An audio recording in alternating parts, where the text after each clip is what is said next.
Avant d'exporter un objet dans Substance, il faut que tu le prépares un minimum.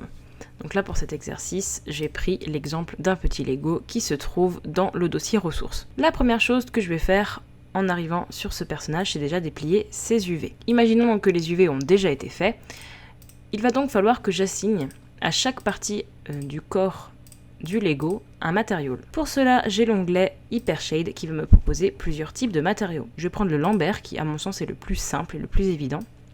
Et je vais bien sûr penser à les renommer. Donc normalement les Lego sont jaunes aux mains et au visage. Ils vont avoir du coup le chandail avec les manches et les jambes. Du coup je vais faire plusieurs parties. Par exemple je vais faire un Lambert qui va s'appeler jambes. Et je vais tout simplement venir le poser sur chaque partie du Lego qui en aura besoin. Hop. Pour plus de facilité, je vais pouvoir même changer la couleur, histoire de pouvoir me retrouver. Je vais faire ça pour toutes les parties, ce qui fait que je vais lui donner une couleur aux vêtements et une couleur à la peau.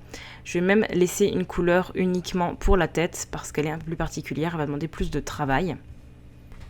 Voilà, donc là j'ai mon personnage qui aurait du coup ses shaders de poser.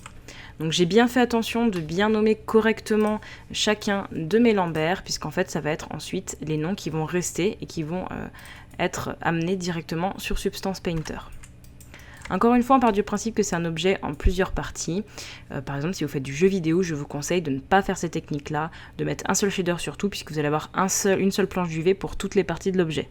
N'hésite pas à aller même beaucoup plus loin que ça, et à venir carrément séparer des faces, et à venir donc mettre une boule de matériaux uniquement sur les faces que tu souhaites texturer. Par exemple, si j'avais eu un plastron brillant avec une émissive juste ici sur cette face-là, j'aurais carrément pris uniquement cette face-là et j'aurais assigné un matériau uniquement sur cette face pour faciliter mon texturing dans Substance.